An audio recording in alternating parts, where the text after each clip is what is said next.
행복은 돈으로 살 수 없는가? 돈으로 행복을 살 수 있는가에 대한 논의는 속물적이며 지극히 현실적이다.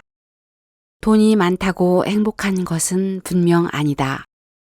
하지만 누구나 돈이 많았으면 하고 돈이 많은 사람조차 더 많은 돈을 얻으려는 것을 보면 돈에 어떤 힘이 있다는 것을 부정할 수 없다.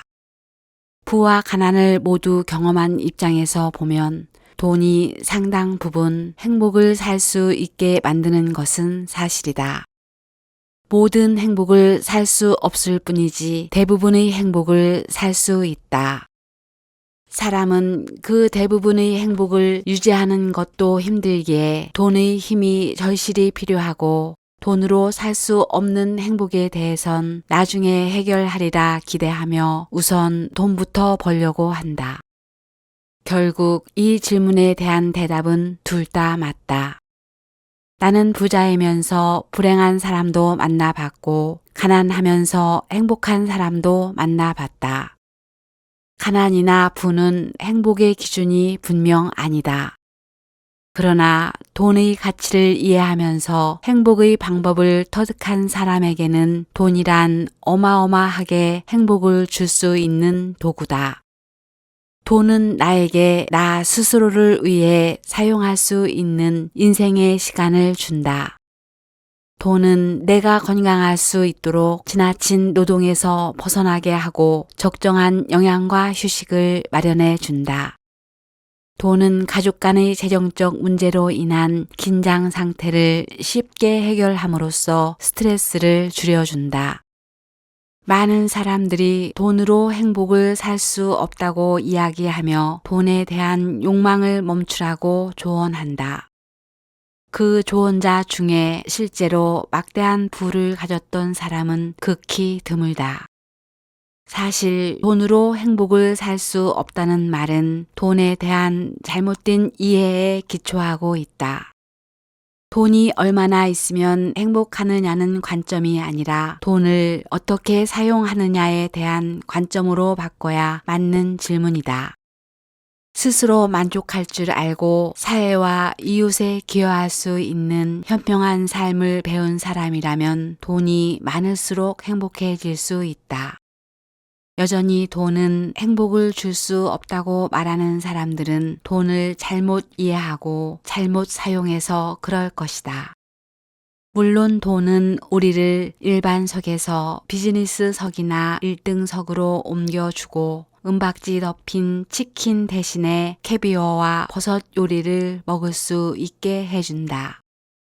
젊은 시절 정장을 입고 비행기를 탔다가 항공사 직원의 호의로 생전 처음 비즈니스석에 탄 적이 있다.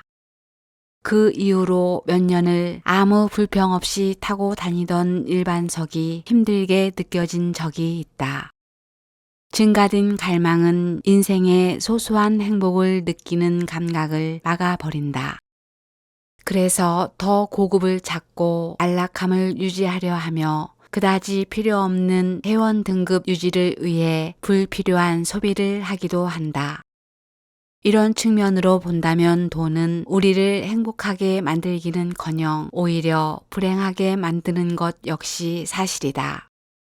실제로 벨기에 소재 리에주대 조르디 코드바흐 박사 연구팀은 과학 잡지 심리과학 8월호에 부는 우리에게 많은 재화를 소비할 수 있는 기회를 보장하지만 동시에 기쁨을 느낄 수 있는 감정을 감소시킨다는 연구를 게재한 적이 있다.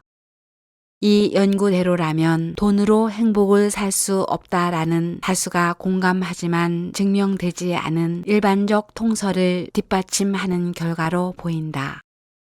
돈은 우리의 행복에 관한 갈망을 증대시키고 갈망은 중독성이 있으며 중독은 더 큰 중독을 불러일으키기에 언제나 위험하다.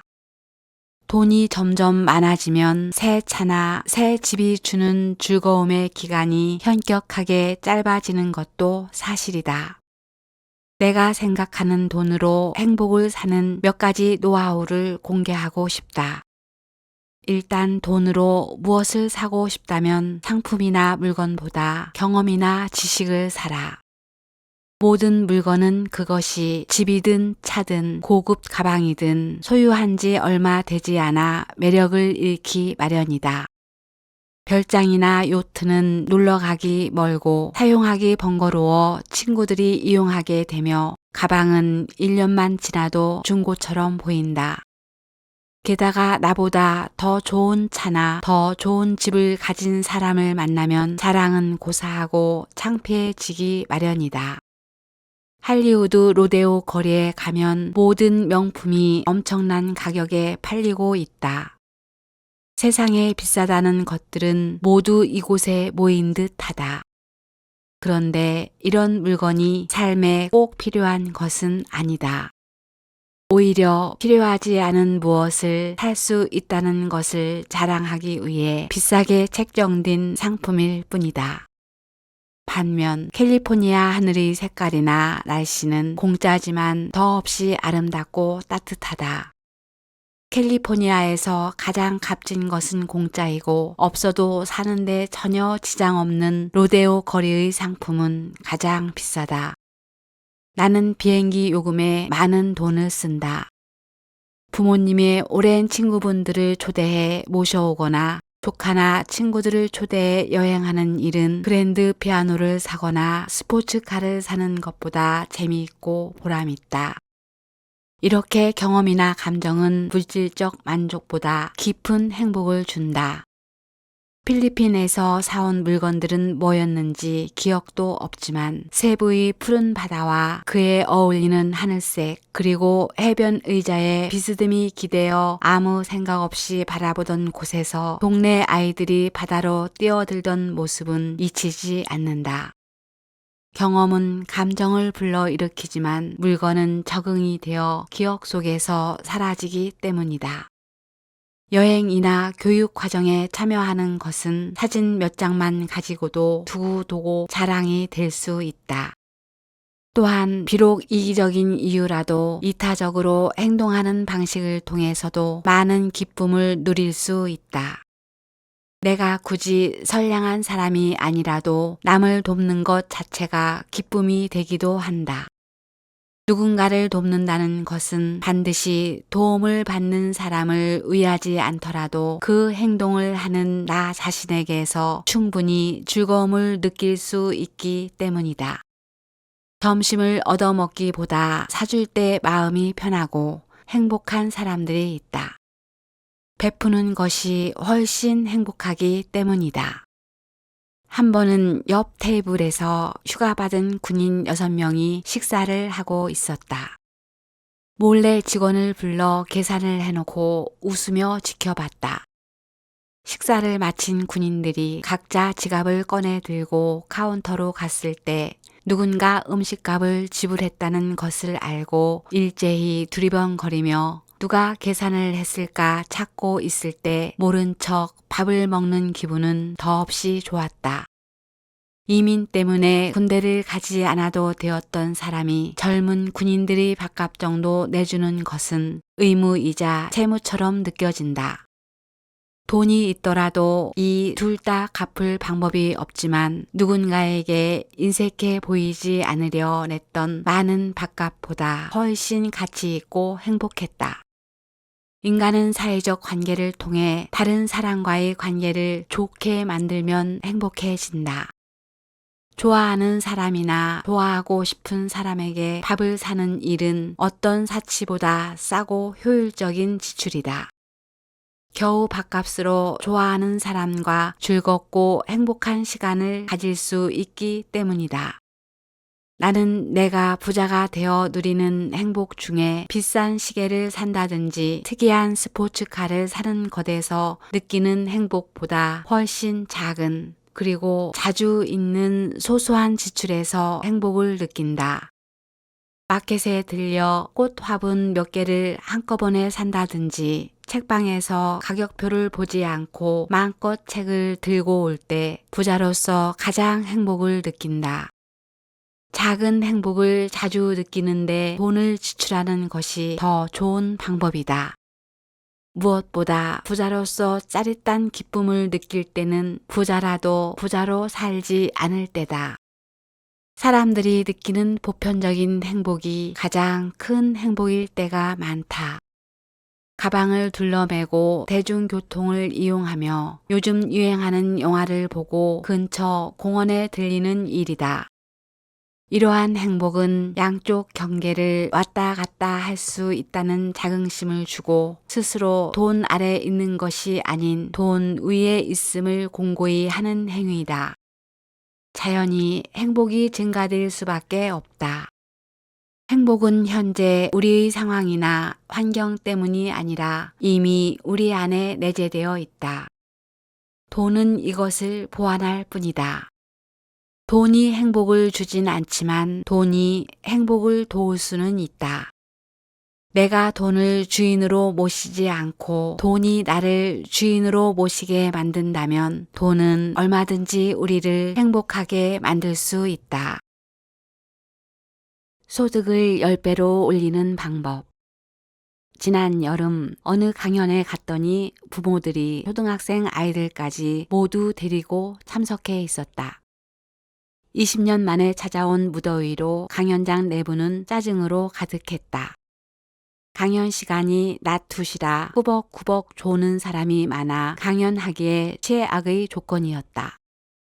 그런데 막상 돈 버는 이야기를 화제로 강연을 시작하자 부채질로 어수선했던 강연장이 일순간 초집중 모드로 돌변했다. 소득을 10배 올릴 수 있다니 없던 집중력까지 생긴 모양이었다. 수입의 증가는 삶에 즉각적인 영향을 주는 문제라 어린 아이조차 관심을 갖는다. 이제 자신의 소득을 10년 내 10배로 올리고 싶은 누군가라면 이 글을 신중하게 읽기 바란다. 바라는 바가 있다면 반드시 이 방법을 시도해 보라는 것이다. 첫 번째 할 일은 생각을 바꾸는 일로 시작된다. 소득을 10배로 늘리겠다는 결심 자체를 해야 한다. 결심하고 목표로 설정하는 일이 돈을 버는 일의 시작이다. 사람들은 돈을 많이 벌고 싶거나 성공하고 싶어 하면서도 구체적인 목표가 없다. 돈을 벌고 싶다면 얼마까지, 성공하고 싶다면 그 성공이 어떤 모습이며 직업의 형태나 수입, 환경까지 명확해야 한다. 좋은 남편이나 훌륭한 사회인 따위는 성공의 목표가 될 수 없다. 그것을 이뤘다는 근거를 객관적으로 인정할 수 없기 때문이다. 순풍이란 배가 가기에 좋은 바람을 말한다. 하지만 배가 가야 할 방향이 정해져 있지 않다면 아무리 좋은 바람이 불어도 의미가 없다. 우리는 늘 순풍을 기다리지만 인생이든 사업이든 방향이 정해지지 않으면 순풍은 쓸모가 없다. 하지만 목적지가 정확하면 어떤 바람이 순풍으로 이용할 수 있다. 역풍이나 폭풍도 목적지에 더 빨리 이르게 하는 바람으로 이용할 수 있다. 목표를 명확히 정했다면 그것이 무엇이든 이룰 수 있다는 스스로에 대한 믿음을 갖고 목표를 현실화하기 위한 끊임없는 노력이 필요하다. 그리고 이 목표를 잊지 않는 것이 중요하다. 많은 사람들이 목표를 이루기 위해 노력한다면서도 목표 자체를 잊는 경우가 많다. 그러니 목표 자체를 끊임없이 자각하는 현실적인 방법을 써야 한다. 종이에 써서 벽에 붙이고 주변인에게 공표하며 목표 내용을 이메일 패스워드로 만들거나 컴퓨터와 스마트폰 초기 화면에 띄우는 방법을 써서라도 잊지 않고 상기하기 위해 노력해야 한다. 생각은 물리적 힘이다. 성공 여부는 목표에 대한 생각을 어떻게 내 머릿속에서 빠져나가지 않도록 하느냐에 따라 결정된다. 이 생각을 효율적으로 하는 사람이 세상을 이끌고 지배하는 사람이다. 이런 내용의 글을 진지하게 읽고 있다는 이유만으로 당신은 성공의 근본적 씨앗을 가진 사람이라고 말할 수 있다. 원래 성공하는 사람은 비범한 사람이 아니다. 평범한 사람이 평범한 일을 비범하게 할 뿐이다. 사회는 학교와 달리 국영수를 잘해야 성공하는 것이 아니다. 생각을 얼마나 깊고 진지하고 효율적으로 하느냐에 따라 나뉘는 것이다. 따라서 미래를 내가 원하는 방식으로 만들겠다고 결심하고 할 수 있다고 믿는 사람만이 목표를 이룬다는 사실을 받아들여야 한다. 두 번째 할 일은 호황과 불경기에 대한 기준을 재설정하는 일이다. 지금까지 돈 벌기 제일 좋은 시대는 언제였을까? 7, 80년대 토지와 집값이 천정부지로 오를 때라면 당신은 돈을 벌었을까? 8, 90년대 하룻밤에도 몇 배씩 주식이 오르던 시절에 살았다면 돈을 많이 벌었을까? 2000년대 IT 붐이 일었을 때 경제활동의 주체였다면 어땠을까? 아이러니하게도 호황기로 불리던 그 어느 때라도 누군가는 이렇게 말했다. 도대체 호경기는 언제 오는가? 라고 말이다. 하지만 돌아보면 누군가는 부자가 되었고 누군가는 여전히 호경기를 만끽하고 있다.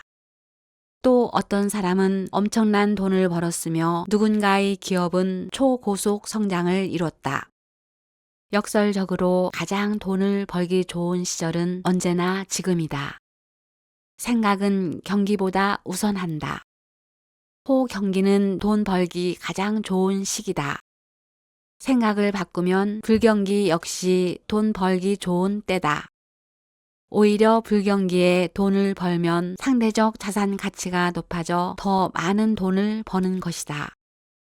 내가 아는 어느 노 교수님의 아내분이 암에 걸렸다. 그분은 아내가 안타까워 한탄하셨다. 아이고, 저 사람 죽고 나면 나는 이제 혼자 무얼 할까? 누가 내 밥을 해줄까? 누가 나와 함께 시간을 보내줄까? 라고 말이다. 헌데 가만히 들어보면 아내 걱정이 아니라 남겨진 자신에 대한 걱정이다. 내가 아는 목사 친구도 병에 걸렸다. 그러자 장로들을 부르고 다른 목사들을 불러 안수 기도를 받았다. 기도는 하나님이 이 병에서 당신을 일으켜 세우리라는 것을 믿습니다. 라는 말로 끝났다. 성직자조차 자기 먼저 챙기는 마음이 본성이다. 결국 이 세상에서 가장 중요한 것은 자기 자신이다. 경우에 따라서는 가장 이타적인 선의의 행동도 자신을 위한 것이 많다. 기부를 하면 신문에 이름이 나길 바라고 봉사활동을 하고 명패를 받아오는 일같이 말이다. 자식을 대신해서 죽을 수 있는 사람은 많다. 하지만 자신이 하기 귀찮은 심부름 정도를 시키지 않는 부모는 없다. 자신을 먼저 아끼기에 하찮은 일쯤에는 내 목숨보다 귀한 자식을 시키는 게 사람이다. 분명 자신을 중요하게 여기고 사랑하는 건 자연스러운 일이다. 하지만 한 발 더 나아가 이렇게나 대단히 중요한 자신을 좀 더 자랑스럽게 만들도록 권하고 싶다. 스스로 자랑스러운 것이 아니라 남들도 나를 자랑스럽게 생각하는 사람으로 말이다. 누구나 자신이 사랑하는 사람이 더 건강하고 경제적으로 여유롭고 어디서나 존경받는 사람이기를 바란다. 마찬가지다. 내가 가장 사랑하는 나 역시 그런 사람이 되어야 한다. 여기서 세 번째 할 일이다. 나는 내가 생각하는 사람이 분명 될 수 있다는 믿음, 그리고 나 자신에 대한 사랑, 이 두 가지 가치를 깊게 내 안에 받아들여야 한다. 이 두 가지를 받아들이면 운명이 바뀌기 시작한다. 자신에 대한 자긍심이 자신을 불러일으키는 것이다. 또한 내가 얼마나 중요하고 고귀한 사람인가를 인지하는 순간 다른 사람 역시 그렇다는 것을 알게 된다. 그러면 자신의 격을 높이기 위해 좋은 목표를 갖게 된다. 더불어 다른 사람을 존중하기에 선의의 의도를 가진 일들을 좋아하게 된다. 내 성공을 바라는 사람이 많을수록 나는 성공할 것이고 내 말을 믿어주는 사람이 많아질수록 나는 성공할 것이다. 당신이 자신감 가득하고 밝고 긍정적이면 주변 사람도 당신에게 밝고 긍정적인 태도를 보여줄 것이다. 인간관계는 물론이고 모든 사업 관계도 감정의 결정이다. 지극히 논리적인 결정조차 실상은 감정적 결정을 정당화하기 위한 확인일 뿐이다. 그렇다. 논리는 사람을 설득하지 못한다. 말문을 막을 뿐이다. 그러니 기운이 좋고 긍정적이며 밝은 사람에겐 사업도 운도 사람도 따라 붙는다. 나는 출입국 신고서에 나의 직업을 언트르프뉴얼이라고 적는다. 나는 기업가다. 내 기업의 대표, 즉 사장이다. 마찬가지로 자신을 위해 일하는 모든 사람은 사장이다. 그렇다면 직장을 다니는 사람의 경우는 다를까? 생각해보라. 직장에서 누구를 위해 일하는가? 그들도 결국 나 자신을 위해 일하는 것 아닌가? 사업을 소유하거나 경영을 해도 구조 내의 갑을 관계가 있고 정부를 통한 관리 감독을 받는다. 직장에 고용돼 일을 해도 상사가 있고 그에게 관리 감독을 받는다. 동일한 구조다. 결국 우리는 모두 자기 자신을 위해 일하는 자기라는 회사의 사장이다. 한 회사 대표는 자기 기업의 서비스나 상품을 시장에 제공해 수익을 발생시키고 직원으로 일하면 자신의 재능과 시간을 고용주에게 제공해 수익을 만드는 것뿐이다. 지금 어떤 직함으로 불리던 우리 모두는 사장이다. 디즈니 만화 영화 벅스 라이프에 이런 대사가 나온다. 지도자의 첫 번째 규칙을 모르는가? 모든 것이 너의 책임이다. 모든 것이 너의 책임이다. 한 번 더 반복한다. 모든 것이 너의 책임이다. 사장이 된다는 것은 회사의 모든 일에 책임을 진다는 의미다. 불경기도 사장의 책임이다. 불경기에 잘 될 비즈니스를 선정하지 않았거나 불경기에 대비하지 않았기 때문이다. 직원이 횡령을 해도 자기 책임이다. 횡령할 수 있는 구조를 방치했기 때문이다. 직원들끼리 싸워도 자기 책임이다. 그런 사람을 뽑았고 영역을 분명히 하지 않은 책임이다. 자본이 모자라도 자기 책임이다. 자본 관리에 미숙했거나 자기 입보다 더 큰 물고기를 삼키려 했기 때문이다. 직원으로 일하는 사장들도 마찬가지다. 내 급여가 오르지 않는 것은 내 책임이다. 사장에게 내가 무엇을 잘하고 있는지 보여주지 않았기 때문이다. 인색한 사장을 만나 고생하는 것도 자기 잘못이다. 그 회사를 살리고 죽일 능력을 보여주면 아무리 인색한 고용주도 벌벌 떨기 마련이다. 그렇다. 자신이 내 인생의 사장이라고 인지하는 순간 자신의 문제로 남을 탓하지 않게 된다. 변명도 하지 말아야 한다. 마음에 들지 않는 회사나 사장에 대해 불평할 이유도 없다.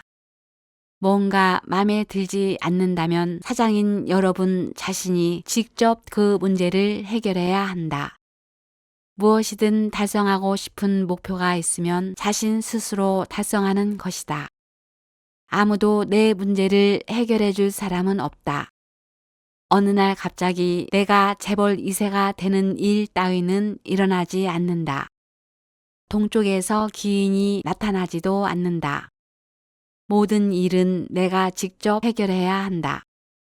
사실 많은 사람들이 성공한 사람은 나와 다를 것으로 생각한다.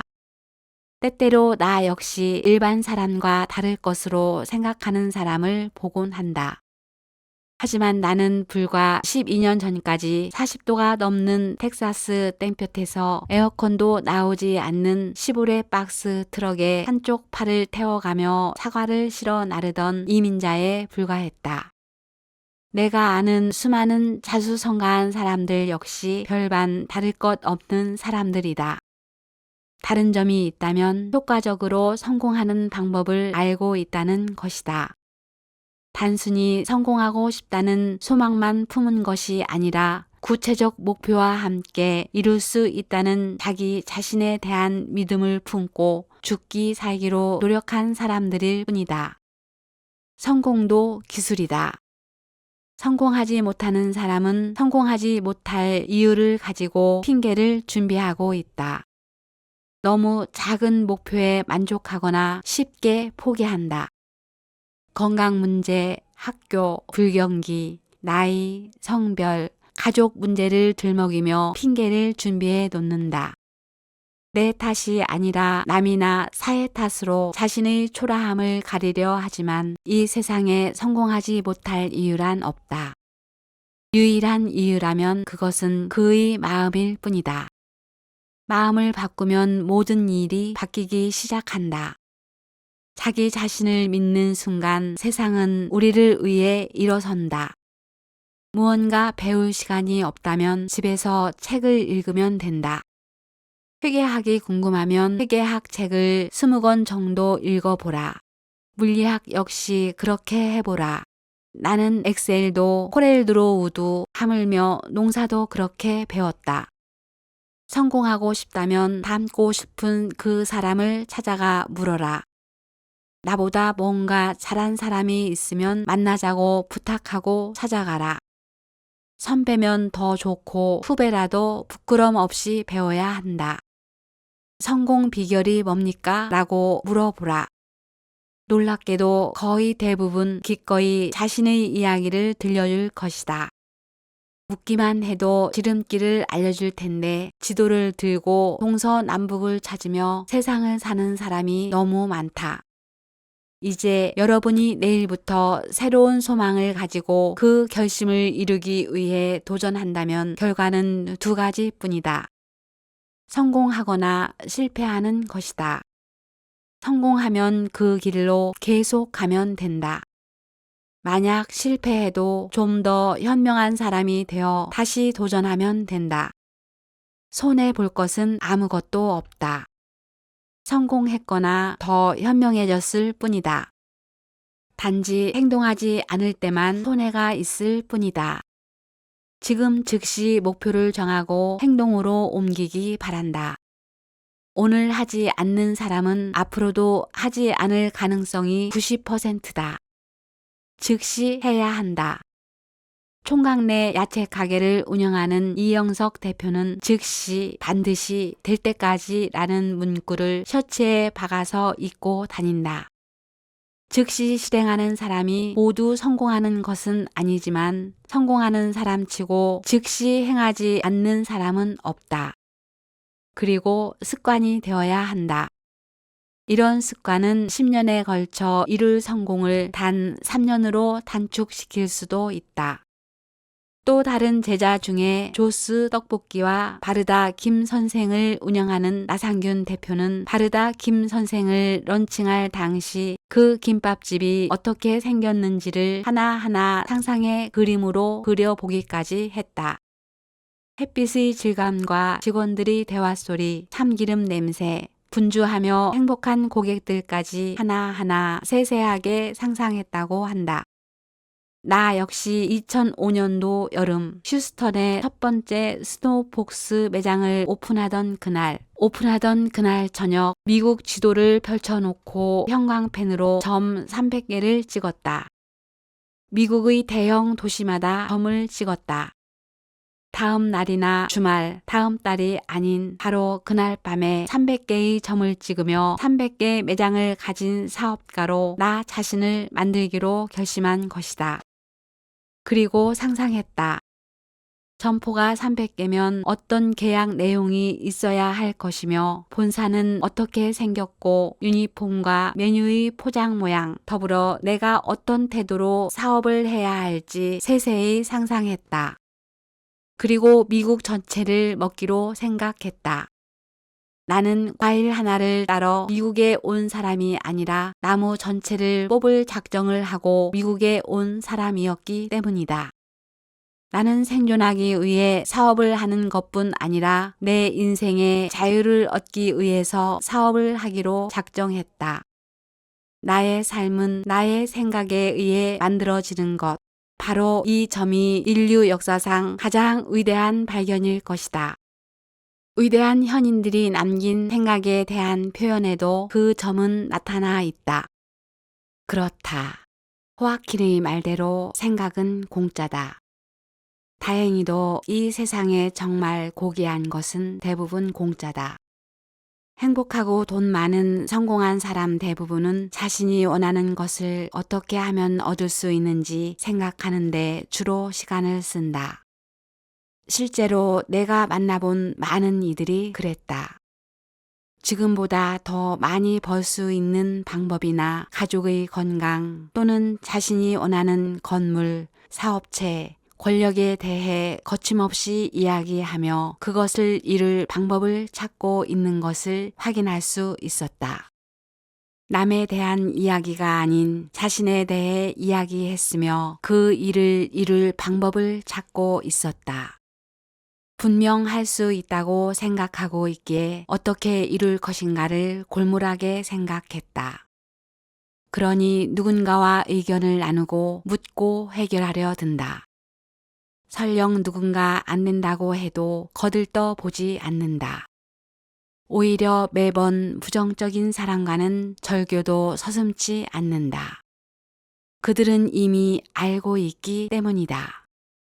또 이미 경험했기 때문이다. 안 된다는 말을 귀담아 들었다면 현재 가진 것 중 값진 것은 아무것도 없었을 거란 사실을 말이다. 그러니 언제나 낙관적이며 긍정적이고 포기를 모른다. 남들이 안 된다고 하면 더더욱 방법을 찾으려 애쓴다. 남들이 포기한 일을 성취할 때만큼 통쾌한 것도 없다는 것을 잘 알기 때문이다. 반면 불행하고 성공하지 못한 사람 대부분은 성공한 사람과는 반대의 시간을 쓴다. 그들은 자신이 싫어하는 것과 현재의 문제거리들 그리고 누구 탓을 할지 생각한다.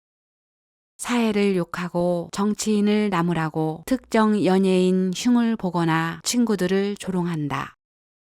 그들이 이런 일에 시간을 쓰는 사이 성공한 이들은 투표를 하거나 발전적인 일에 참여하고 조직을 구성하고 공부에 매진한다.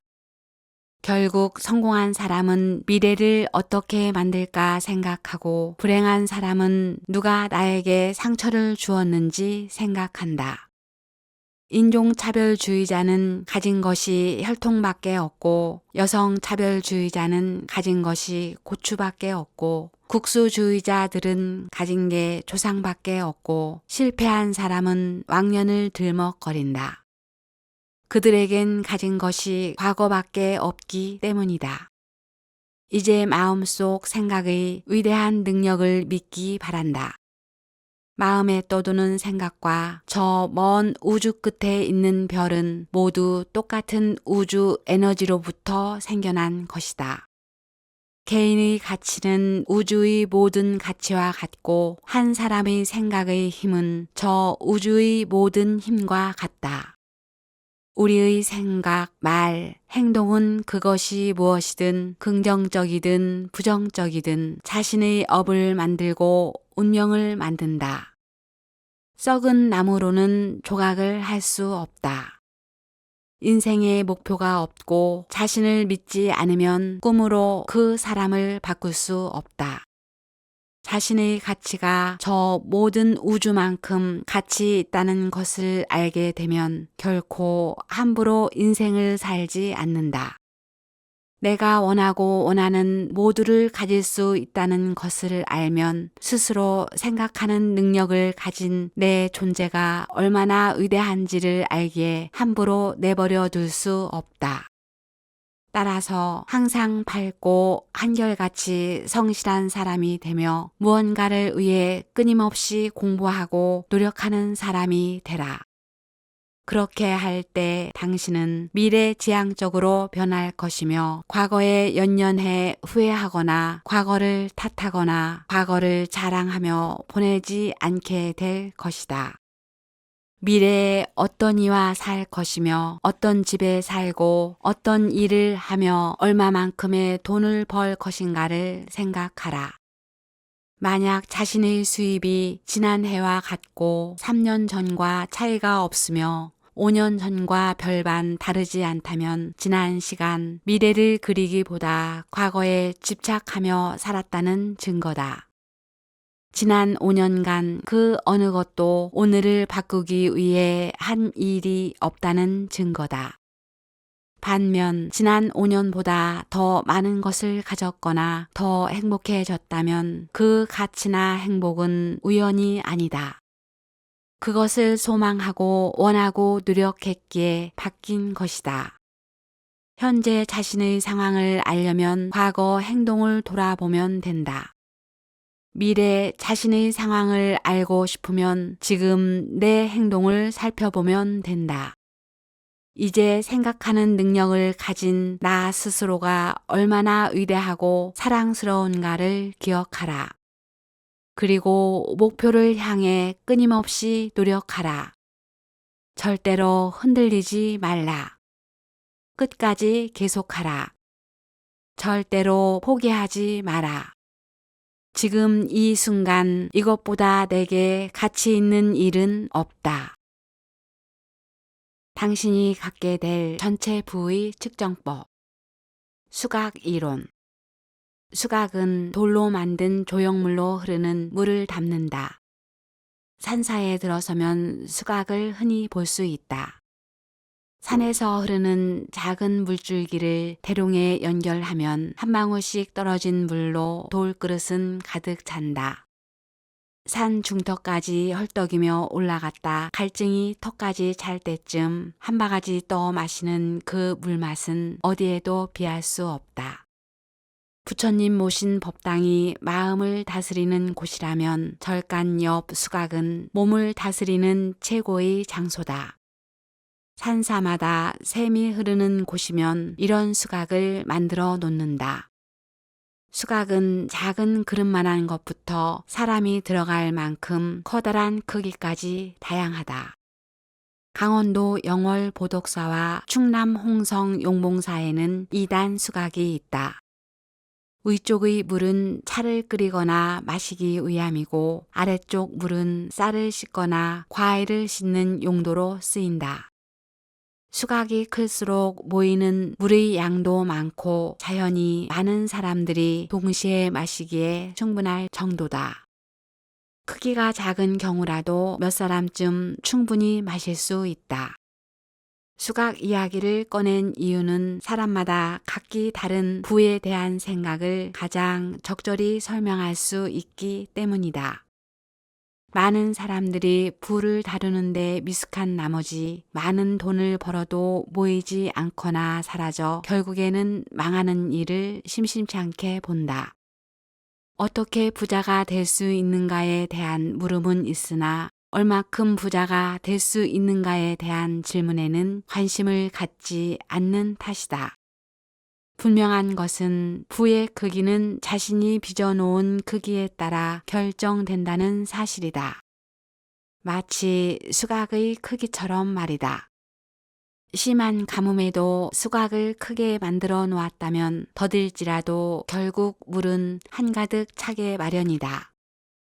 반면 굳이 가뭄이 아니라도 수각의 크기가 작으면 겨우 5~6명이 마시면 물은 금세 바닥을 보일 것이다.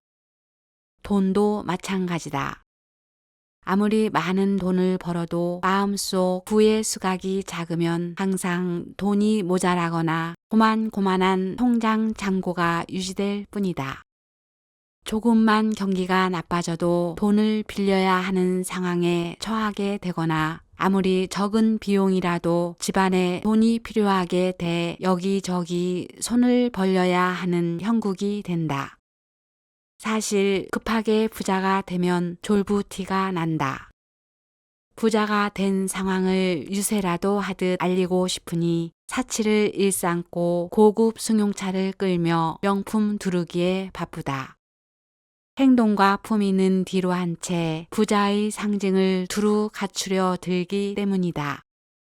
이런 행동들 모두 부의 수가 크기가 작은 경우라 할 수 있다.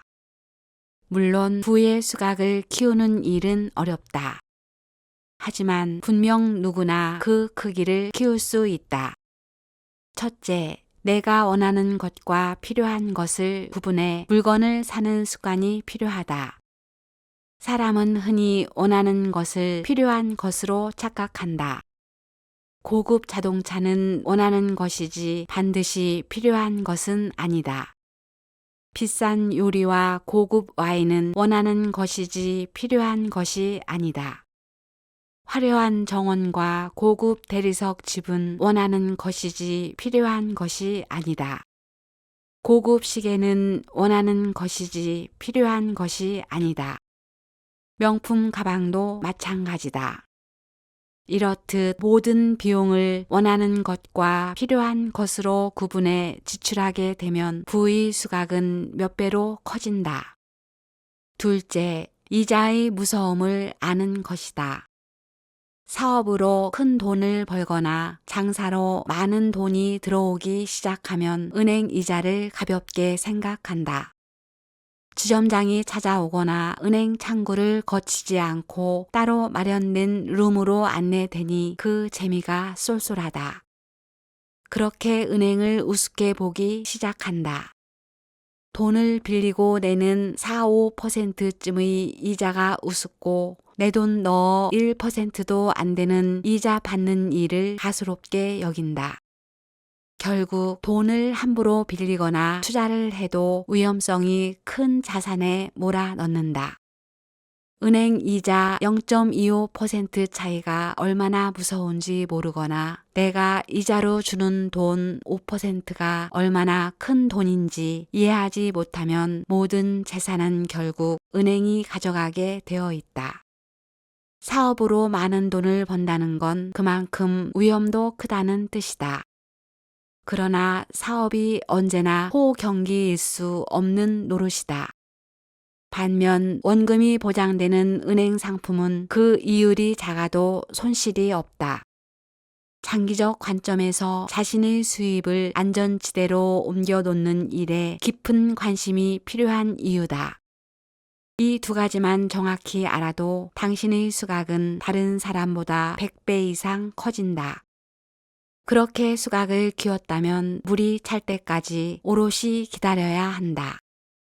물이 다 차지 않은 상태로 마구 써도 안 되고 적당하다는 생각에 물기를 돌려서도 안 된다.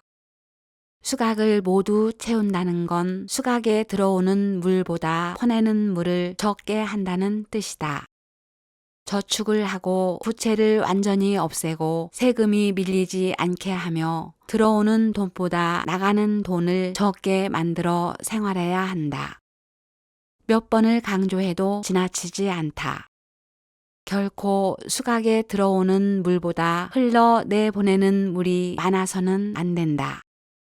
물이 많으면 많은 대로 적으면 부족함에 맞춰 물을 써야 할 것이다. 장마 때 쓰던 버릇으로 가뭄에도 같은 양의 물을 쓴다면 애써 키운 수각이라도 물은 말라버린다. 그러니 현재 자신이 가진 부보다 4분의 1 정도 버는 사람처럼 소비 수준을 지키라 조언하고 싶다. 현재 자신만큼 버는 사람과 같은 수준으로 사채하지 말기를 당부한다. 그리고 이것을 평생 습관으로 유지하기 바란다. 셋째, 수각을 채우고 난 뒤 밖으로 흐르는 물의 관리다. 차고 넘치는 물이라고 아무렇게나 흐르게 둬서는 안 된다는 뜻이다. 넘치는 물은 산새나 작은 짐승이 마실 수 있게 돕고 수국 꽃밭이나 풀밭과 곡식이 자라는 논과 밭을 지나야 한다. 그렇게 수각을 빠져나온 물은 또 다른 생명을 이롭게 하는 곳으로 흘러야 한다. 결국 돈이 올바르고 가치 있는 일에 쓰여야 한다는 말이다. 배우자가 충분히 만족할 만큼 분배와 소유가 이루어져야 하고 넘치지 않을 정도에서 궁하게 살지 않도록 자녀에게도 나눠줘야 한다. 부모를 편히 부양하고 형제들의 자녀들을 교육시키는데 아끼지 말아야 한다. 거기에 더해 함께 일하는 직원이나 주변인들이 부자가 되도록 만들어야 한다. 밖에 있던 부를 내 안의 수각으로 들어오게 만든 건 과거 자신의 행동이지만 나에게서 흘러 세상에 나간 재물이 세상을 이롭게 하고 그 이로움을 통해 다시 내가 이루어지는 건 지금 내 행동의 결과다. 만약 이런 이로운 행위를 멈춘다면 언젠가 내게 들어오던 수각의 물은 멈추고 말 것이다. 의인은 위대한 일을 해서 위대해지는 것이 아니다. 오히려 작은 일을 소홀히 하지 않기에 위대해지는 것이다. 부자가 부를 모으는 것은 복권에 당첨되거나 유산을 상속받아서가 아니라 돈을 대하는 소박한 태도를 유지했기 때문이다. 건전지나 우산 같은 작은 물건이라도 매번 두고 다니며 새로 사지 말라. 영수증을 챙겨 주차비를 내지 않게 하라. 평소에 먹지 않는 팝콘을 영화관이라고 살 이유는 없다. 다 쓴 물건은 제자리에 두고 2번 찾게 하지 말라. 돈은 빌려주지도 빌리지도 말라. 사치하고 싶으면 이 돈이 늙은 부모에게 얼마큼 유용할까 생각해 보라. 트렁크에 넣어둔 마르지 않은 텐트는 결국 일회용이 된다. 음식이 다 나온 후에 다른 음식을 시켜도 늦지 않다. 더 받아와서 남은 케첩은 돌려줘라. 치약은 지금 쓰던 양의 반만 써도 충분하다. 최소 한 달은 혼자 운동해보고 할만하면 체육관을 끊어라. 술집에서 허세 부리지 말고 집으로 돌아가라. 요트나 별장은 친구가 사게 하라. 낚시, 등산, 스킨스쿠버, 골프, 자전거는 먼저 좋아해라. 장비는 나중에 사라. 과식하지 않고 대신 좋은 음식을 먹어라. 이것이 당신의 수각을 키우는 습관이다. 이렇게 한다면 당신은 평생 평안한 부자로 살게 될 것이다. 부는 부의 속성을 이해하는 자에게 안긴다. 준비되지 않은 상태에서 급하게 부자가 되면 그 부를 다스릴 만한 지식을 배울 기회가 없다. 그런 경우 부는 급격히 사라진다. 어떤 사람은 부를 자랑하기 위해 사치를 한다. 명품으로 희감아도 태도가 따라오지 않아 품위가 없다. 어떤 이들은 중독자가 된다. 비싼 운동, 고급 와인, 성적 쾌락, 심지어 마약까지 흥분해 몸을 맡긴다. 어떤 이들은 그것으로 권력을 잡으려 한다. 정치인들을 후원하거나 매수하고 직접 정치에 뛰어들거나 권위 있는 자리를 돈으로 사려고 시도한다. 이런 태도들은 돈이 좋아하지 않기에 돈은 곧바로 그 사람 곁을 떠나간다. 이런 사람들이 얻은 일시적 행운은 잠깐의 달콤함을 줄 수 있으나 결국 그에 상응하는 쓴맛이 곧바로 따라온다. 한번 돈을 가져본 사람은 가난을 지극히 무시하여 그가 행복이라 부르는 잘못된 행복을 따라다닌다. 하지만 그건 가난의 꼬리일 뿐이다. 부자가 되는 것과 부자로 사는 것은 다른 능력이다. 부자가 되는 것은 행운, 유산, 노력 등으로 가능하다. 그러나 부자로 사는 것은 순전히 세상 순리에 대한 공부다. 간혹 부자가 된 사람 중에 부도덕한 인간들을 보더라도 그것을 따라하거나 부러워하면 안 된다. 좋은 밭에 뿌려진 씨앗이라고 모두 뿌리를 내리는 건 아니다. 척박한 땅에 뿌려진 씨앗이라고 모두 죽지 않듯 몇몇이 전부를 대신하지 않는다. 덕을 품지 않은 부자는 그 부 안에서조차 빈곤과 불행 그리고 불안을 겪는다. 때론 부를 이용해 벌린 모든 비도덕적 행동에 대한 결과가 하나하나 되돌아오는 것도 볼 수 있다. 당신이 부를 통해 진정한 행복을 누리기 위해서는 부의 소유자가 아닌 부의 관리자라는 생각이 필요하다. 내가 이룬 뭔가는 모두 어떤 인과관계의 결과물이다. 내 모든 행동은 결과에 영향을 미친다. 마찬가지로 지금의 부에 영향을 미친 자신의 행동을 명확히 이해할 필요가 있다. 자신이 이룬 것을 유지, 개선, 확대할 수 있는 최선의 방법을 찾아야 한다. 이 세상은 우리의 행동과 생각을 반영하는 거울과 같다. 거울의 어떤 모습으로 나타나느냐는 행동하느냐에 달려 있다. 이것은 인과관계의 상호작용에 따라 빈틈없이 움직인다. 사소한 생각 하나, 사소한 행동 하나가 톱잎처럼 이어지고 연결되어 결과를 만들고 변화를 불러온다. 부는 간혹 몰려다니는 버릇이 있어 누군가의 품에 안길 때가 있다. 그런데 그것을 아는 사람이 부를 어떻게 대하느냐에 따라 그 품에 계속 있을 수도 곧바로 떠날 수도 있다. 부는 중력처럼 커질수록 보이는 속성도 있고 옳은 가치 외엔 자신보다 가치 있는 꼴을 보지 않으려 하는 속성도 있다. 거만한 꼴을 보지 못하며 푼돈을 우습게 대하면 목돈을 데리고 나가고 사치와 폼 재는데 자신을 사용하면 한날 아침에 집을 나가버린다. 대신 사랑 하나 자랑하지 않고 작으나 크나 아껴주고 가끔씩 좋은 곳에 보내주고 가치 있는 일에 사용하면 절대 떠나지 않고 오히려 다른 부를 데려와 함께 산다. 부도 바른 행동, 평화, 온유, 선의, 순수, 사랑 등을 따라 움직인다. 따라서 급하게 부자가 된 사람은 항상 절제하고 겸손해야 하며 부를 앞에 내세워 세상과 싸우는 방패로 만들지 말고 자신이 앞서서 보호해야 한다. 부를 인격체처럼 생각하면 내가 부에 대해 어떤 태도를 가져야 할지 매 순간 혹은 모든 영역에서 저절로 답이 나올 것이다. 달콤한 고통. 후배 하나가 내 부추김에 힘입어 LA 유명몰에 매장을 하나 열면서 많은 공부를 했다. 그 과정이 가혹해서 안쓰러울 정도였다. 어떻게 지내냐는 질문에 돌아온 대답이 고통이 약간 즐거운 단계에 들어왔다는 것이어서 쓴 웃음을 지은 적이 있다. 영어 표현 중에 sweet pain이라는 단어가 떠올랐다. 마사지를 세게 받으면 아프지만 시원한 느낌이 들 때 같은 것이다.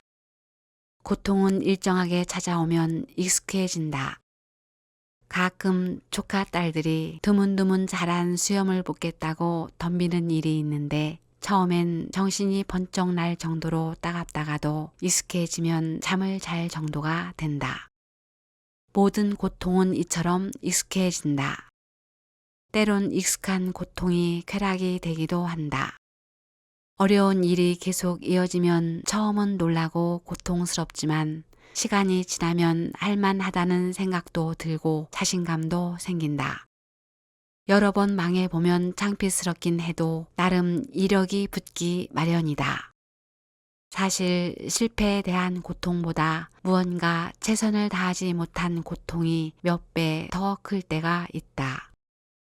그래서 단순한 실패는 시간이 지나고 나면 달콤한 고통이 되고 만다. 만약 인생에서 고통이 없다면 우리는 한 번도 제대로 생각하지 않았을 것이다. 어쩌면 인간의 인식 체계가 생겨나지 않았을 수도 있다. 고통은 우리를 변하게 하고 방어하게 하고 생각하게 만듦으로써 우리를 발전시킨다. 만약 우리 몸에 상처가 나고 질병이 생겼는데 고통이 없었더라면 대부분 쉽게 죽었을 것이다. 다행히도 이 세상은 고통으로 가득 차 있다.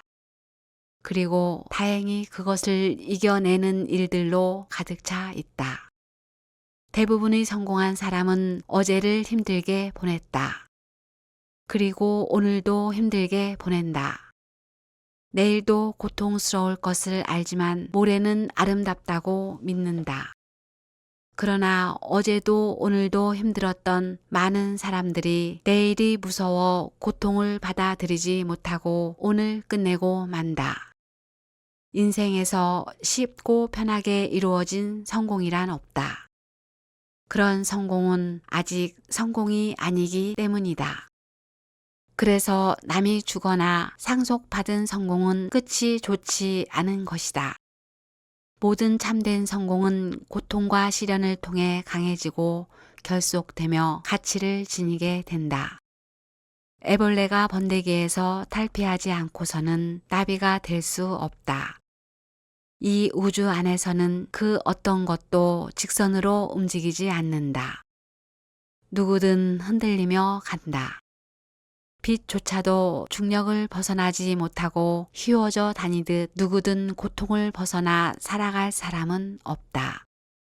그러나 그 고통 중에 상당히 많은 고통은 의장된 고통이다.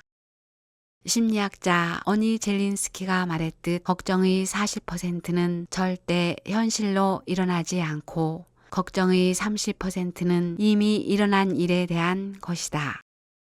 걱정의 22%는 안 해도 그만인 사소한 것이고 걱정의 4%는 우리가 바꿀 수 있는 것이다.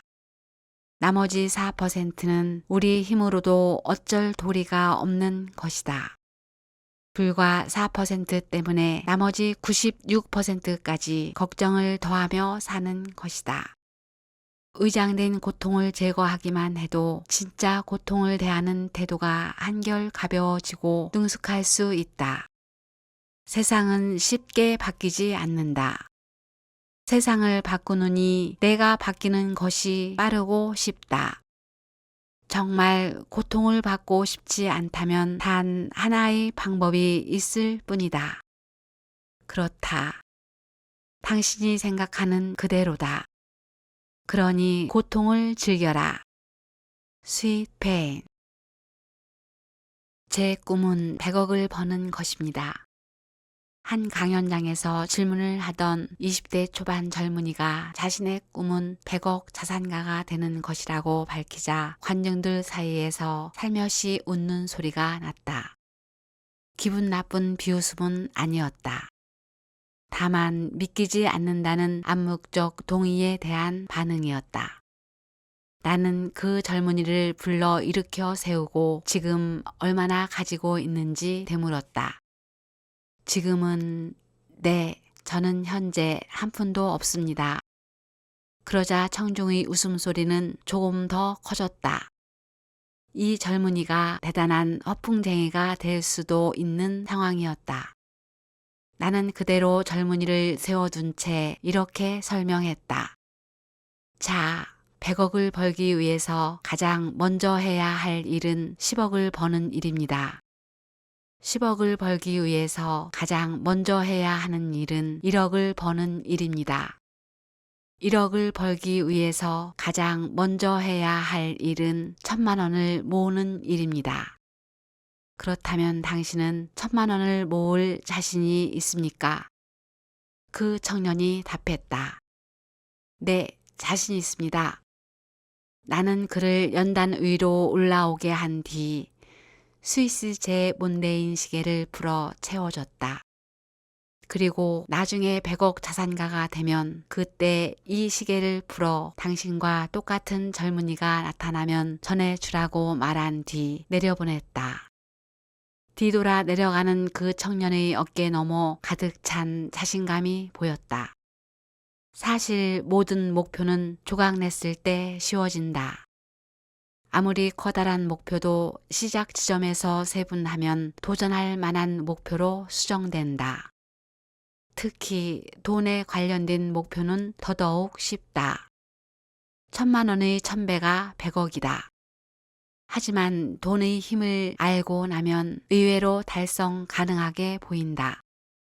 예를 들어 1,000만 원을 모을 때마다 들이는 힘의 크기가 100이라고 가정해 보자. 1억이 되기 전까지 매번 1,000만 원을 모을 때마다 똑같이 100의 힘이 필요할 것이다. 하지만 그렇게 1억이 모이고 나면 1,000만 원을 모으는데 들이는 힘은 50으로 줄어든다. 결국 500만 원을 모으는 힘 정도만 들이면 된다. 그렇게 모인 돈이 10억이 되면 이제 1,000만 원을 모을 때 100만 원을 모으듯 쉬워지고 나중엔 10만 원을 모으듯 쉬워지게 마련이다. 돈이랑 숫자상 의미로는 처음의 1,000만 원이나 목표 마지막의 1,000만 원이나 같은 가치를 지닌다. 하지만 돈의 특성 자체가 중력과 같아서 무게가 많아질수록 주변을 빨아들이는 특징을 지닌다. 1억의 돈이 1,000만 원을 만들어내는 힘보다 10억의 돈이 1,000만 원을 만들어내는 힘이 10배 이상 세다. 그러니 이 젊은이가 처음 1,000만 원을 잘 모은다면 그 돈을 절대 잃지 않겠다고 결심하면 그렇게 1억만 잘 만들 수 있다면 100억을 만드는 일은 결코 허망한 목표가 아니다. 내 주위엔 이런 열정 가득한 젊은 친구들이 수없이 많다. 20대 젊은 친구인 오창민 군이나 현 직장인인 홍서진 씨는 각각 100억이 목표다. 이성천 군은 매장 10개가 목표다. 이정교 군은 매일 1억씩 365억의 매출을 올리겠다는 목표를 가지고 움직이고 있다. 직원 10명 남짓의 현재 회사 규모에서 믿기지 않을 만한 매출 목표다. 강원호 군은 목표를 1조로 수정했다. 현재 매출의 무려 20배에 가까운 목표다. 성공하게 되면 친구들 45명을 데리고 유럽 여행을 가기로 했다. 체육관을 운영하는 김현진 군은 500억, 허진숙 대표는 500억 또는 100만 부의 책을 파는 목표 등 현실적 세계에서 일반인들의 생각을 훨씬 뛰어넘는 커다란 목표를 가지고 있다. 그리고 이 목표를 이루기 위해 노력하고 있다. 경제 성장률 3%나 물가 상승률 5%보다 많이 성장하면 추락을 하지 않은 것이 현실이다. 매년 10%만 성장시킨다 해도 멋진 목표인데 이들은 어떻게 수배, 수십 배, 수백 배의 목표를 설정하고 이를 도전 과제로 삼을 용기를 갖는 걸까? 이들에겐 목표를 세분하는 능력이 있기 때문이다. 이정교 군은 주로 홈쇼핑을 통해서 제품을 파니 하루에 1억 원 판매로 목표를 세분화한 것이다. 현재 홈쇼핑에서 1억 매출은 그다지 큰 목표가 아니기 때문이다. 목표란 정확해야 한다. 물론 정확한 목표라고 모두 달성되지는 않는다.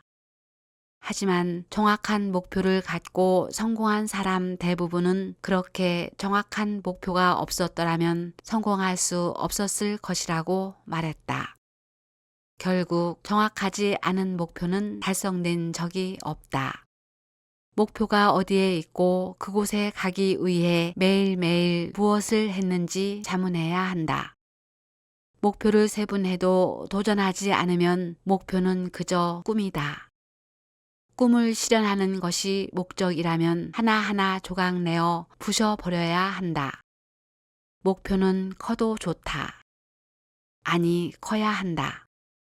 작은 목표는 작은 성취감을 주지만 큰 목표는 이루고 나면 자신의 극대화된 가치를 보게 된다.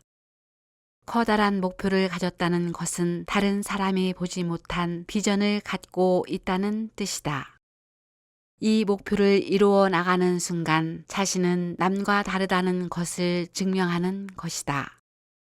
이 세상에서 가장 황홀한 것 중에 하나는 남들이 모두 안 된다고 말리거나 포기한 일을 이루는 것이다.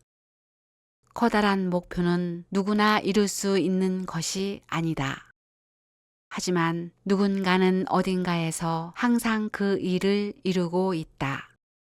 그 사람을 나로 만들면 된다. 내가 되면 된다. 이렇게 한번 이루어내면 그동안 잃었던 모든 신용을 단번에 가져올 수 있고 미래에 대한 신용까지도 받아낼 수 있다. 결국 목표를 이루는 것의 가장 큰 장애물은 그 크기가 아니라 정말 그것이 당신이 원하는 것인가 이다. 그 목표를 세분해서 이뤄가는 동안 실증 내지 않고 게으름을 피우지 않고 굳건히 걸어갈 것인가의 문제다. 주저하지 않고 차근차근 전력을 다하는 것 외엔 다른 방법이 없다. 목표를 이루기 위한 다른 길을 찾는다는 것은 핑곗거리를 찾아 포기할 생각을 하는 망설임일 뿐이다. 목표를 어떻게 이룰까에 대한 고민은 그 목표를 이룰 수 있다고 믿는 사람에게서 나타난다. 자신을 의심하고 자신의 의지를 스스로 믿지 않는 사람에게 목표로 가는 지름길은 결코 나타나지 않는다. 할 수 없다고 생각하는 꿈이나 하지 않겠다고 마음먹은 목표는 결코 이루어지지 않는다. 이제 꿈을 종이에 적어라. 꿈은 종이에 적으면 목표가 되고 그것을 자르면 계획이 되고 계획을 실현하면 현실이 된다. 목표를 작게 조각내어 매번 성공하라. 그것이 버릇이 되면 어느새 큰 성공을 차지하고 있을 것이다. 고독, 그 쓸쓸함에 대하여. 많은 사람들이 고독하다. 세상에 마음 나눌 친구 하나 없고 같이 자란 형제나 자매도 살갑지 않다. 배우자는 남이나 다름없다. 공허한 마음이 가득하고 결국 자식밖에 없다며 정을 붙여 길러도 다 자란 아이들은 오히려 멀리 도망간다. 누구 탓일까? 누가 해결할 수 있을까? 자신이다. 고독하다 못해 외로운 상황의 근본적 이유는 모두 자신에게 있다. 아는 사람은 많은데 마음 나눌 친구가 없다는 사람은 친구를 먼저 찾는 일을 하지 않았을 것이다. 먼저 친구하자고 다가서는 일이 없었을 것이다. 친구가 무엇을 필요로 하는지, 무엇을 가장 고민하는지 생각해 보지 않았을 것이다. 그러면서 마음 나눌 친구가 없다고 말한다. 즉, 자신이 고독하다고 느끼는 내면에는 자신에 대한 집착이 있다. 나는 고결하고 근사한 사람이라서 함부로 남에게 나아가기에는 격이 맞지 않는다고 생각한다. 항상 공손하고 아랫사람에게 존대를 하지만 가깝지 않은 사람에겐 너는 여기까지야. 내가 예의 바르게 행동하고 있으니 너도 예의 바르게 행동해. 더 이상 가까이 오지 마. 라고 말할 뿐이다. 이런 사람들이 상점에서 직원들을 대할 때의 냉랭함이나 가벼운 실수에 대해서도 싸늘해지는 것을 보면 그때야 비로소 본성이 나온다. 자신은 결코 그런 생각을 해본 적이 없다 하나 행동은 그렇게 하고 있으면서 홀로 피해자 역할을 하며 자기 자신조차 속이고 있는 것이다. 제법 괜찮아 보이는 사람들이 의외로 친구가 없는 경우가 다 이런 경우에 해당된다. 이런 사람들은 의외로 많은 적을 만들고 무엇보다도 가장 큰 적은 자기 자신이 되고 만다. 하지만 자신을 놓고 다가가는 순간 많은 진지한 친구들을 만나게 되고 자신을 구해주는 사람은 결국 자기 자신이었다는 것을 알게 된다. 고독을 즐기는 인간은 그리 많지 않다. 고독을 즐기는 척하며 자신의 편협함을 가리며 고상함으로 위장하고 있을 뿐이다. 모든 인간은 마음을 나누고 살을 어루만지고 공감하고 존중받음으로써 생의 가치와 행복을 느낀다. 그렇게 함으로 느끼는 행복이 부에서 오는 행복보다도 강한 기쁨을 준다. 더는 세상이 변하고 사람이 변했다고 불평하지 말라. 세상이나 사람은 한 번도 변한 적 없다. 변한 것은 당신이고 이를 고칠 사람도 당신이다.